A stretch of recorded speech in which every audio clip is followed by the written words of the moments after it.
This is Judaism Unbound, Episode 20, Jewish Without Walls. Welcome back, everyone. I'm Dan Liebenson. And I'm Lex Rovis. And we're here today with Beth Finger, the founder of Jewish Without Walls, an organization headquartered in Suffolk County, Long Island, New York. But as its name would imply, it doesn't have any walls, so really it can be taken anywhere. It's an organization that aims to provide Jewish experiences and Jewish life and Jewish connection to people across denominational and affiliational boundaries. There are no walls in all kinds of ways. So we're really excited to explore that today. Beth, thank you so much for joining us today on Judaism Unbound. It's great to be here. I'm very excited. The two of you are talking about all the things that I think about all the time. So I'm just so happy that you're doing this. Well, great. I wanted to start by asking you to just tell us a little bit about your work and your organization, Jewish Without Walls, and what it actually does. Well, Jewish Without Walls is a grassroots independent venture that builds vibrant Jewish communities across denominations and affiliations. There's no membership, it's inclusive, and everybody is welcome. What that means is that we have many programs every year. I would say over 50 programs a year, and they're all run by volunteers in our community. And right now we're located primarily in Suffolk County, New York, on Long Island, but Long Island is diverse, and in this area of Long Island, the Jewish community is perhaps not the way that a lot of people envision Long Island Jewish communities. According to the 2011 New York Jewish Population Survey, Suffolk County had the highest rate of intermarriage and also of non-affiliation. So this area really needed some injection of vibrant Jewish life. One thing for our listeners to know is that Suffolk County is on the easternmost side of Long Island, so it's the furthest away from New York City on Long Island. So if people imagine Jewish life in New York City to be a certain way, then potentially they could imagine that as you get further out and away from New York City, you see more of what you're describing. So can you tell us some more about what kind of programs you do and what kind of people you serve and why it needed JWOW to come along to do those things, and why didn't those kind of things seem to be coming about from existing Jewish organizations? You know, in every part of our lives, we have so many options and choices. But when it comes to finding a Jewish community, we really, in the suburbs, have one or two choices. One is joining a synagogue, and if you have a Jewish community center nearby, perhaps you can join the Jewish community center to find other Jewish families. But we know that many families will never join a synagogue, and others won't join a synagogue perhaps until their children are ready to start Hebrew school. So what about this period of time between people having children and when the children are 7, 8, 9 years old when they start Hebrew school? There's really amazingly nothing for them. There's no way for them to find other Jewish families. And it's just, I just can't believe that no one thought of this before me. Because it's such an obvious need. So JWOW does primarily serve young families, I would say ages 10 and under, but we do have programs really all through elementary school and also programs just for adults, so that we can get together and learn to cook Jewish foods or read Jewish books together or do other fun things. But we are primarily geared towards young families. And, moving out to Long Island myself, I didn't really know anybody, and I was able to develop, to find some friends. But people who come out, especially newcomers, they don't know where to turn to find other Jewish families. People don't join synagogues for many different reasons that we don't have to get into all the reasons now, but it just seems obvious that there had to be another way for families to find other Jewish kids, for their children to make friends, and also for them to make Jewish friends. I know you've said on previous podcasts that people are friends now with everybody. That there's no exclusions. Jews are everywhere and admitted everywhere and welcomed everywhere. But I have found that despite that, Jewish people still have some invisible connection to other Jewish people. And especially when they have young children, they want their children to have other Jewish friends. So you're finding essentially a group of people who are looking for Jewish friends and are looking for Jewish friends for their children, are interested in Jewishness and Judaism in certain ways, and I'm curious what those ways are. And yet that package doesn't result in them saying, oh, let's join a synagogue. Why is that? Well, first of all, I should say that just to back up, JWOW has several goals. One of them is to provide a way for people who are not synagogue members to find Jewish community. Another one of our goals is to provide a way for people who are synagogue members to be able to meet people from other synagogues so that we have one Jewish community. And we actually did a comprehensive survey last year that found that we're about evenly split. JWOW participants are about 50% synagogue members and 50% non-members. And we love that combination. It shows that we are really pursuing both of these goals to sort of break down some of the walls among existing institutions and also to provide ways for people who are not currently part of the established Jewish community to find a way to make Jewish friends and explore their Jewish identities. Specifically about the people who are not joining synagogues, why is it that they're not joining synagogues and yet they're interested in Jewish things? When it comes to synagogues, you have to look at the return on the investment. And synagogue membership around here is about $3,000 a year for a family, and that doesn't include Hebrew school and however much that costs each year. So it's quite a significant financial investment that people no longer feel obligated to make. So once it's really a choice if they want to do it, and become synagogue members, the question then is, well, what am I getting out of my membership?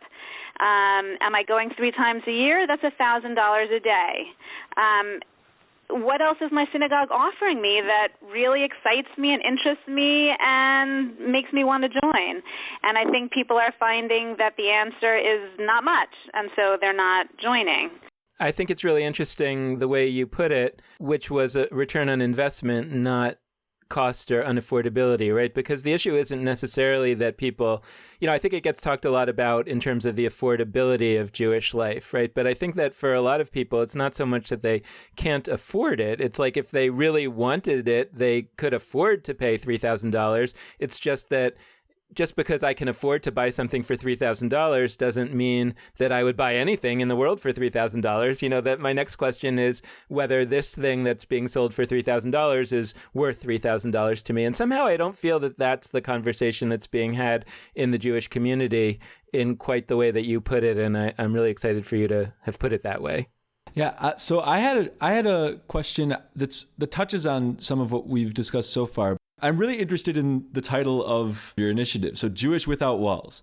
So first, the without walls part is particularly interesting. Jewish, I kind of expected. What is it about the without walls factor of your organization that is particularly helpful, beneficial, appealing to the people that work with you?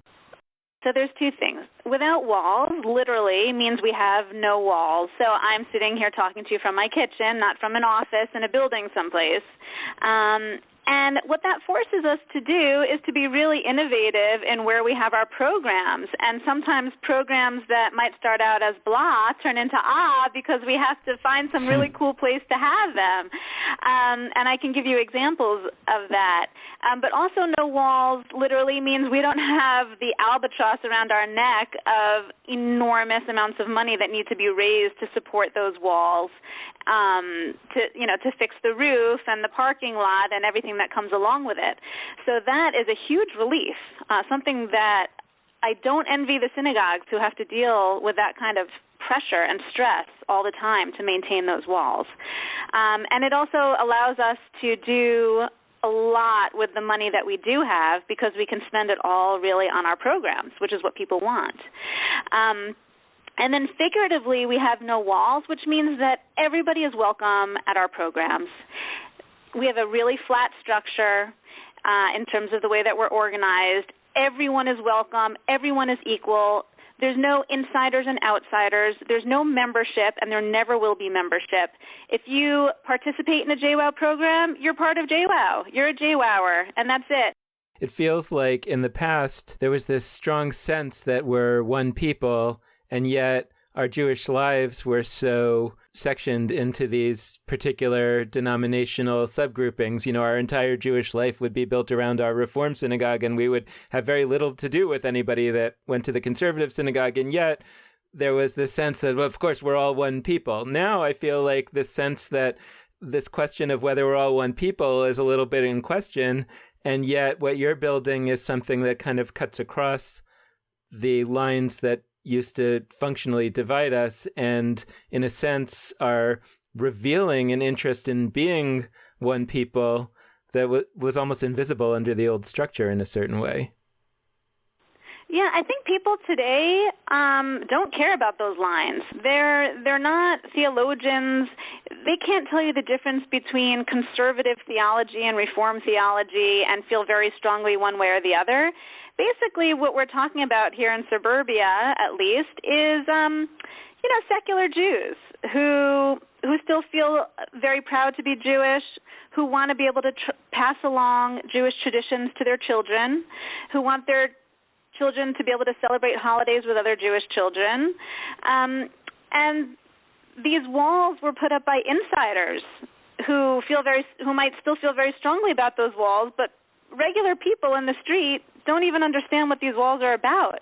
One of the things that I've been trying to wrap my head around lately is whether there is an economy for this kind of work, or whether by definition, if you're working primarily among a population, for example, who doesn't want to pay $3,000 for a synagogue membership, that they probably don't actually, at this point, maybe in the future they will, but at this point, they probably want to pay a lot less than $3,000, and the question becomes, is it possible to actually put what they would be willing to pay together such that you can actually pay professional staff to do this kind of work? Or are we talking about something that fundamentally is even more radical than that, because it's saying that this really is a concept about how to organize DIY Judaism, and maybe what you're really talking about and what you're really bringing is something more like a set of principles to help people do DIY, because if you just tell people, hey, do it yourself, that's too overwhelming. The JWOW model does require hiring some professional staff. The idea is that there is a paid community organizer, and that community organizer's job is to meet with people in the community, find out what makes them tick, learn about them, and ultimately inspire them to run programs. So the community organizer, ideally, is not actually directly running programs, but finding people and inspiring those people to get involved in the community. And that's the way that we've been operating. So there is certainly some overhead with JWOW. I'll say, even though we're without walls, we still do have a budget, and we're still constantly trying to fundraise, and it's really not easy. I have to say that I am still unpaid. I'm a volunteer, which when you're looking at startups besides JWOW, if I had to support my family, this would not be happening. Right. No, I mean, I actually think a lot about this, and I think about how in the transition to Rabbinic Judaism in those early years, a lot of the early rabbis either came from wealthy families or they had other jobs, and that's why we know, Rabbi so-and-so, the sandal maker, and whatever, because there actually isn't necessarily an economy in the early years of a transition from one approach to Judaism to another. And, one of the things about that Clayton Christensen talks about in the it's one of our theorists that we really go to a lot on this show is that often when there's a disruption, it's starting in the realm of what he calls non-consumers. And by definition, non-consumers are not willing or able to pay a lot for the product. If they were, or if they want, if they were either because they had the money or because they thought it was a good value proposition, they would be. So the fact that they're not is an important piece of this puzzle and can't be kind of wished away. It's actually significant. And that is actually why a lot of the large existing organizations don't really pursue this avenue is simply, and they're not really thinking about it, and they're certainly not thinking about it in any kind of evil way, but they're really just simply thinking about their economics and saying, we can't afford to allocate enough of our time and effort and attention and resources to this population, even though we totally recognize that it's important for the future, but we simply don't have, we're resource constrained, and we don't have the capacity to devote enough resources to this population, given that it will not actually produce resources in return. And so that's why the large organizations don't do it. And that's where the small organizations are, in this kind of challenge. And in the for-profit world, you can go to a venture capitalist and say, but we have this amazing product, and, in 10 years from now, it's really going to pay off. And there are actually venture capital firms that are designed to listen to that proposition, and if they think it's likely, to actually invest in it. Whereas in the world of Jewish engagement, it's less. It's certainly not as clearly a monetary proposition there, and it really takes a visionary type of funder to say, I'm going to fund organizations with that same basic paradigm in mind.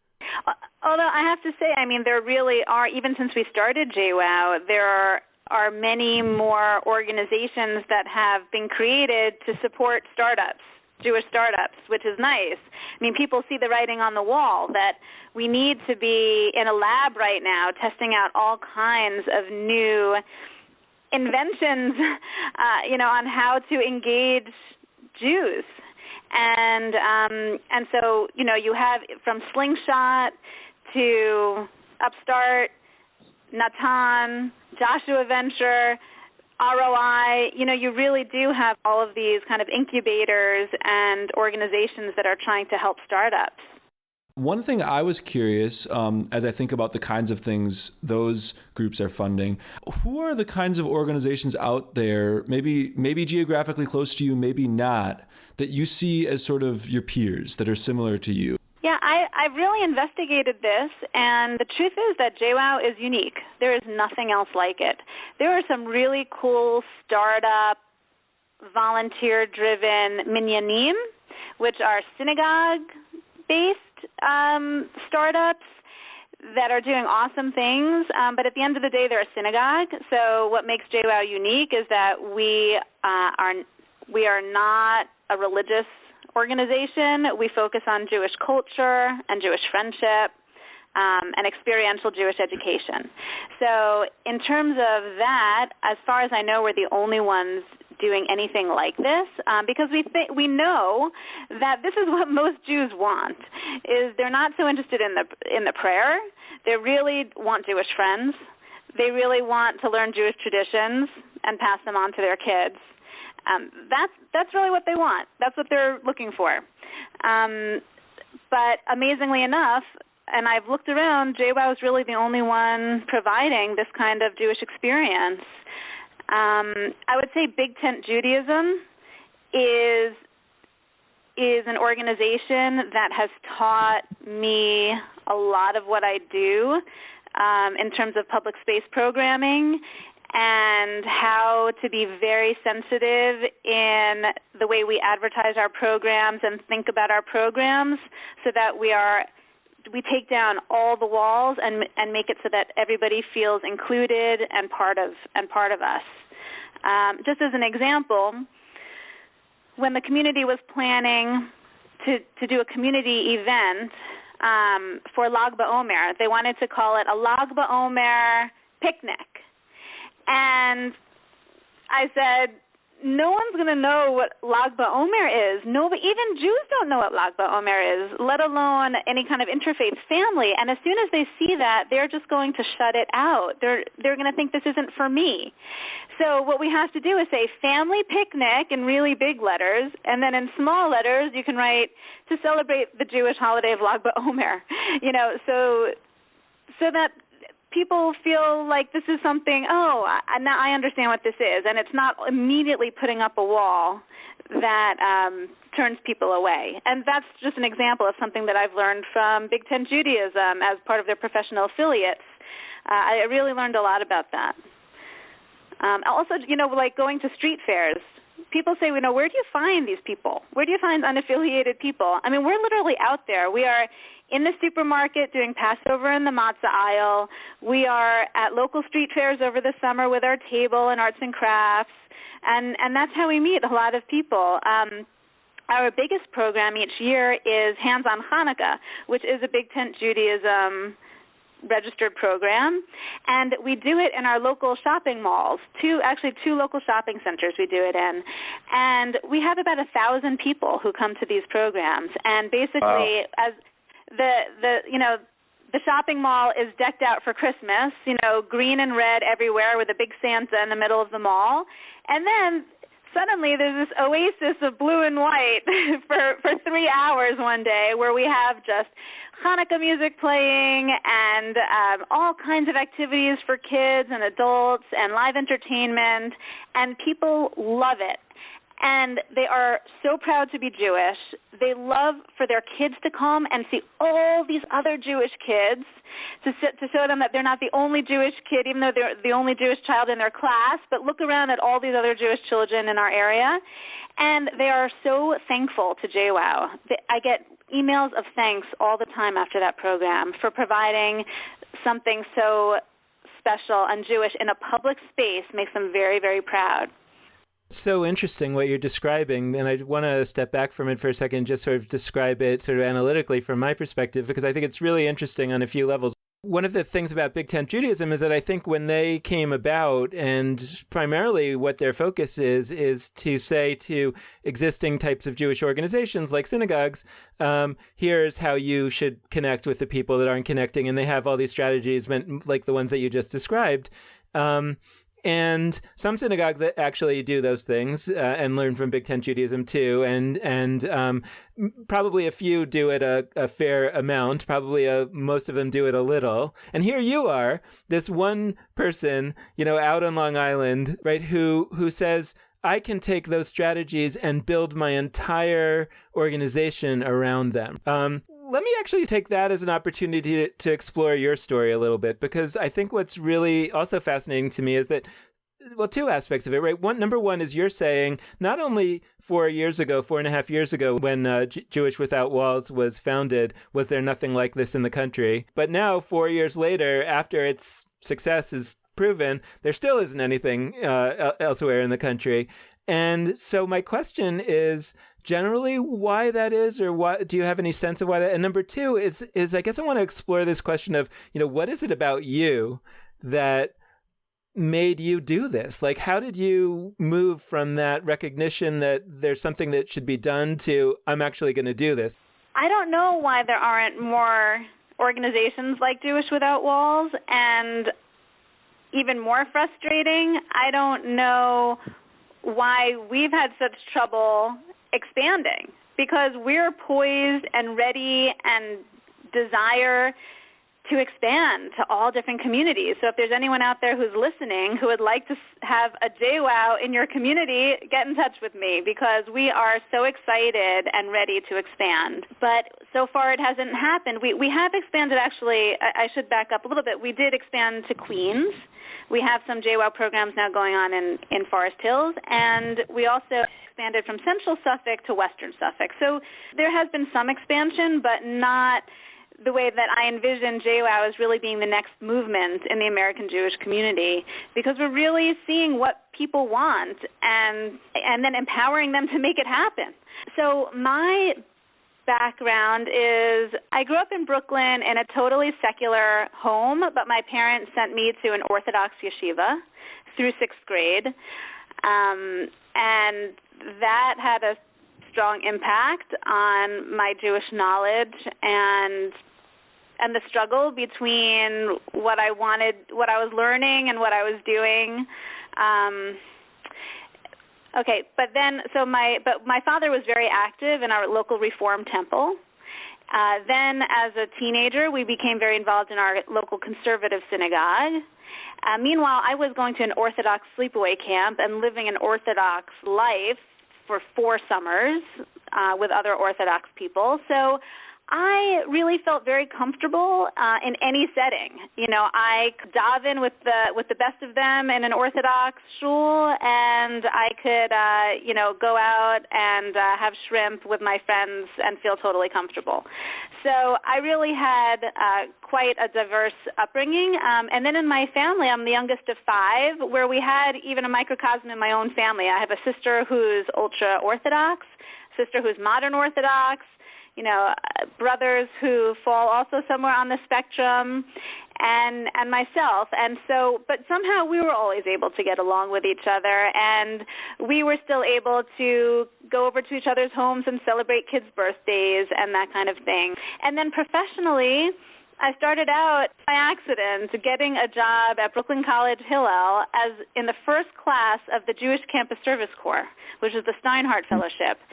And I totally fell into it, really by accident, and it changed my life. I was going to be a professor of Japanese studies, and then I got that job, and I loved it. And the role of the Jewish Campus Service Corps, which, by the way, they're kind of bringing back now, is to reach people who would never step foot into the Hillel building on campus, but to go out onto the campus and meet people where they are, and not necessarily even have a goal of bringing them into the Hillel building. And that was my start in the Jewish community, and it had a tremendous impact on me, and I loved it. I never even knew you could work in the Jewish community as a job. And I ended up going to JTS Columbia Dual Master's Program. And my jobs have always been working either at Jewish community centers or at Hillels, where all Jews were welcome. And my most recent job was working at the Jewish Education Project, where my role was to create communities of practice for educators of Jewish teens. So my job was to bring the Reform, conservative, Orthodox educators together to learn from each other. So it seems like every job I ever had was basically doing what I'm doing. Was it your immediate idea that I should found this as a startup, or did you try for a while to get some larger Jewish organization interested in what you were doing, or did you think about it in those terms? I had been involved in my local synagogue and found it frustrating, very, very frustrating. And when I came up with this idea, I knew I had to do it as an independent venture, because also one of my goals really was to bring the whole Jewish community together. It wasn't just to revitalize my synagogue. I had bigger, broader plans, and I knew I couldn't do that in one institution. Honestly, I didn't really know what I was getting involved in. When you think back, I just had this idea, and I just kind of told people about it and just did it. I just sort of started it. I have a question that may seem a little out there, may seem unrelated. Just bear with me. But so you mentioned public space Judaism and the ideas of Big Tent Judaism and how you've used them. And I've actually asked Rabbi Kerry Olitsky this. He's the director of Big Tent Judaism. But to me, the most defining public space of our time is the internet. It's public in sort of the biggest way. It is accessible by more human beings at a given moment than any location in the world. And so I'm wondering if you or anybody with Jewish Without Walls has done any thinking about what it might look like to take that without walls to another level and experiment with some online manifestations of some of your programming. Has that been something you guys have done, or something you've thought about at all? Well, before I talk about the programming, JWOW would not exist if it weren't for social media. That's for sure. I remember when I used to work in the olden days at a JCC, and you'd have to take out ads in the paper, and you'd have to take out, let's say, 10 weeks of quarter-page ads, and it would cost $1,500 or something like that. We don't have money like that. We would never be able to pay for an ad. But with Facebook, it just caught on so fast because everyone sees everything and what their friends are doing, and that's basically how we grew, was through Facebook. If it weren't for Facebook, we literally would not exist. So the JWOW group on Facebook, the wall is open, which means that anyone can post. And I leave it like that on purpose so that the JWOW wall has become the central address for all things Jewish in Suffolk County. So if you look at the wall today, I was just looking at it before we got on the phone. There was someone who was asking how much is the going rate for a mohel. Someone else was posting about a movie about Italy during the Holocaust. So it's just a great resource. Anyone who has any kind of crowdsourcing question will go to the JWOW wall. And in addition, what I do, because one of JWOW's goals is to create a vibrant Jewish community, and one of the ways that our community is vibrant is when there's a lot of Jewish things going on. So I encourage all of the synagogues and local Jewish organizations to post their programs on the JWOW Facebook wall, because we have over 1,000 local members on that wall, many of them local, on that wall, and many of them are not affiliated. So they post their programs, and we know that people have gone to programs because they saw it posted on the JWOW wall, including myself. I've gone to programs that I didn't know were happening because I saw it on the JWOW wall.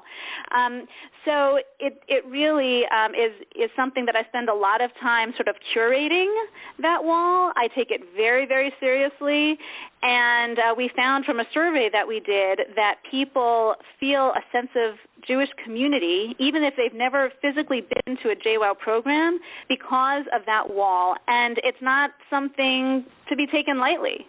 People feel a connection on that wall, because I also pepper the wall sometimes with questions, and I write discuss, and I'll put some kind of a question. And people reveal really personal Jewish experiences, Jewish feelings, Jewish identity issues on the wall, and people respond to them. So I spend a lot of time working to make sure that our social media is really encouraging people to explore their Jewish identities. That's great. First off, I think the phrase JWOW wall is awesome. just because of the Jewish Without Walls wall. It's the one wall you do have. I actually just joined the group while we're talking, and I saw the going rate for a Moel post that you mentioned. A Moel is a person who does the ritual circumcision, for those who might not know. But I'm really excited to hear about that group, because for me, not my secondary, not my tertiary, I would say my primary mode of engaging with Judaism and Jewishness, and I'm a very engaged person in most traditional measures, is through Jewish Facebook groups. And I really want us to challenge the idea that online forms of engagement are somehow trivial or less legitimate than face-to-face. I think it's wrong. I think that it is certainly true that there are undeniable benefits of face-to-face contact, of in-person kinds of meetings, and it sounds like that's much of what you bring through the communal gatherings you have with Jewish Without Walls. But for people that are, whether they're in an area that doesn't have many Jews, I mean, I was living in Mississippi for a few years, whether it's just that they are, for whatever reason, not connecting with their local community, having an online space like the Jewish Without Walls group, like so many other groups. I'm in, groups about Jewish education, like JWOW. I'm in groups for Jewish decolonization. There's over 1,000 people that are talking about this on a regular basis. All sorts of stuff. And we, as people that are involved with Jewish institutions, should see those just as you convince the institutions near you that you're actually an asset to the community. We that are in the institutional world see those Facebook groups and other online kinds of fora as an asset, as a huge deal that is providing engagement on a minute-to-minute basis in a lot of people's lives. So I'm really glad that you mentioned the awesome Facebook group you guys have. Yeah, actually, just something interesting I did on Yom Kippur this year. I asked people, I turned it for 24 hours during Yom Kippur, or 25 hours, into a yahrzeit wall. And I asked people to post pictures of friends and family who had passed away, and to write a memory about that person. Because we're not a synagogue, and, also doing a 10-minute prayer in a foreign language at the yahrzeit doesn't necessarily have a strong meaning for people. we had so many people posting pictures of friends and family who passed away and writing memories, and it was a beautiful, really, I'm getting goosebumps remembering it, of people talking, sharing these people with the community. And that was our way of honoring them during Yom Kippur. So what I think is interesting about what you're doing is that it's not just saying, hey, come to our programs, but it's saying we really honor the idea that you can create your own Jewish experience for your own family and the people closest to you. And essentially, we want to offer you a set of resources that hopefully will make that more powerful. The home can be a new location of Jewish living in the way that we used to think of the synagogue being the place where you go for Jewish events. So it's not only that for your family, it's also that to have my Jewish experience, I may go to someone else's home, but it's that homes are really where these things are happening. And I'm curious how you think about that and whether that program and other programs that you do or have done or might do fit into that question. Yes, home is the backbone of JWOW. Because we have no walls. We don't want people just coming to our programs and doing something at our program and then never doing it again. So what we're trying to do is through experiential Jewish education at our programs, or online, by the way, we offer resources online, we are teaching parents about Jewish traditions and values. And then after each one of our programs, we have a JWOW to go, which is something that they could take home with them so that they can continue it in the home. Because the home is the most important place for Jewish to happen, especially when you're dealing with young families. That's where you're passing it along to your children. The smells in the kitchen when they're baking challah, all the senses, creating beautiful art together to be used during the Passover Seder or at Shabbat. You want these things to be happening in the home. And so you mentioned our Shabbat in the Box Passover edition is actually part of a series of Shabbat in the Box that we've been doing this year with funding from PJ Library, which is we have these themed Shabbats. So we have Frozen the movie. We have superheroes. We did a great Super Bowl Shabbat in a Box. We did, Star Wars Shabbat in a Box, because Star Wars opened on Shabbat. And so we had Shabbat Awakens for one of our Shabbat in a Boxes. And the idea here is that we should make it fun. We should make it fun and relevant to young families. The idea is that if they're making it into a party, hopefully they'll invite friends and family over to celebrate Shabbat with them and just to make it a really fun Shabbat with friends and family. We've gotten people who are saying, who write to us afterwards saying, we have never celebrated Shabbat before, and on Saturday morning my son was asking me if we could celebrate Shabbat again. So it's really working, when you make it something that families really relate to and that they love, they're more likely to do it and to do it again.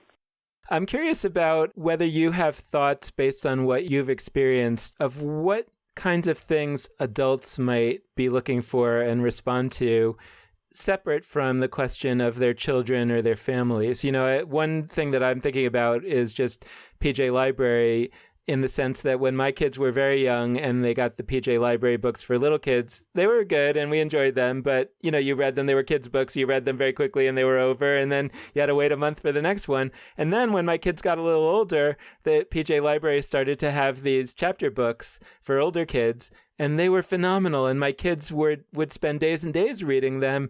And I was so excited by the idea that my kids are spending, their free time by choice for hours and hours and days reading Jewish books. It was amazing. And then, it sort of gets me thinking about, well, what would a PJ Library for adults look like? So anyway, I'm wondering, based on your work with kids and young families, whether you're seeing their parents asking for a certain kind of thing or potentially more open to a certain thing than you might have expected, and what you think those possibilities are. You are asking such great questions. These are all the things that we've been thinking about here. Kind of based on Big Ten Judaism and being so open where everybody should feel so comfortable, I would struggle at JWOW programs of what's too much Jewish, because I didn't want to make it to the point where then people might feel uncomfortable. Even when we'd have our Shabbat-barbecue, which is a big...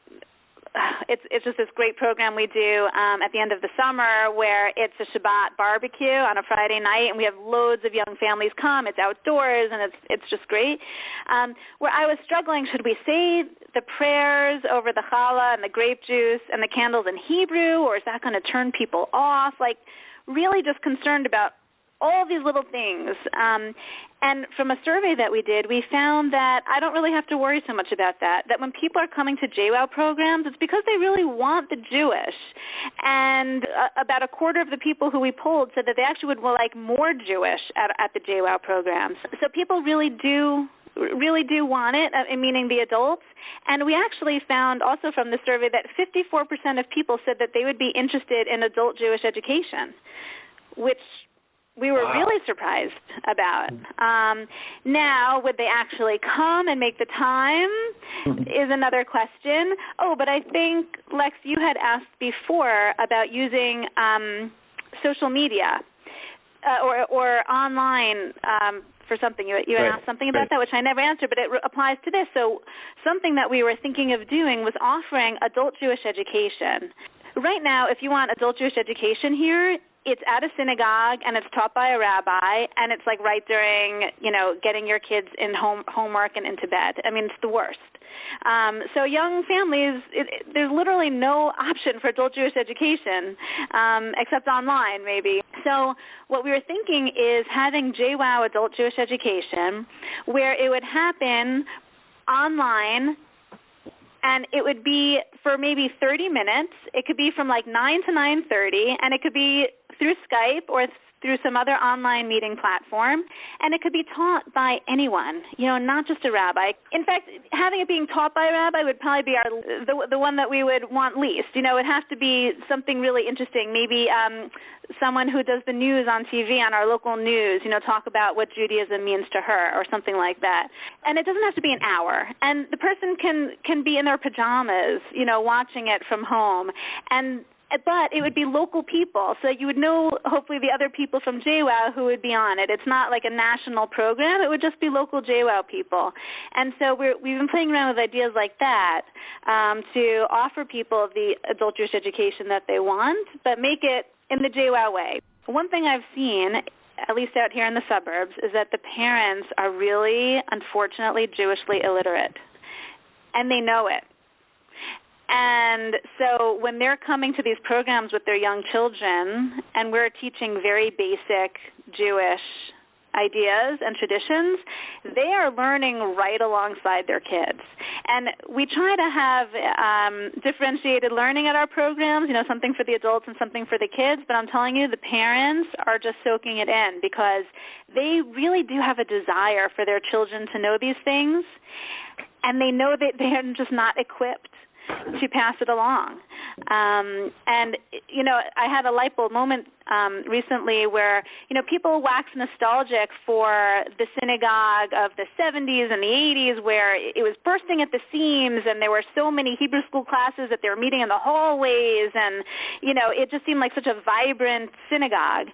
But then I realized those kids who were in Hebrew school at that time are today's young parents who are rejecting all of it and who are Jewishly illiterate. That's what that produced. That's what that time period produced. So maybe we shouldn't be so nostalgic for those days. Right.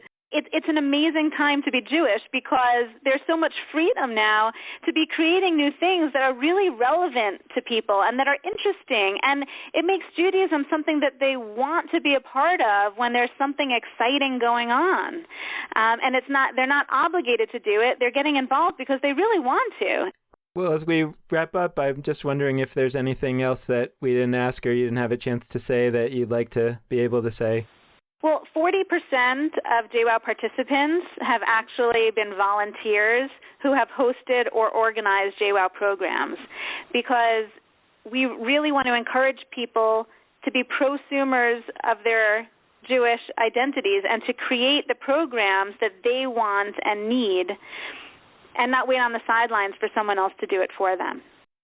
Well, that's great. And one of the things that we're really trying to do through the podcast, hopefully, is to give some of those folks ways of thinking about this material in new ways, and hopefully to be part of a larger movement that's really about that, that's really about empowering people to take ownership of their own Jewish experience, to seek out and find the knowledge that they need in order to develop the chutzpah that we need them to have in order to build new Jewish experiences. I just want to note for our listeners that in addition to being a great Jewish entrepreneur, you really are, I think, one of the most thoughtful and interesting thinkers about what you're doing and what we're doing, and that you have a talk that you gave on JWOW, which is a website that we'll link to in our show notes, where there are a lot of interesting talks. But I think in ways beyond even what we've talked about today, some of the ways in which you framed the problems and the opportunities in that talk were really extraordinary. And I hope that listeners who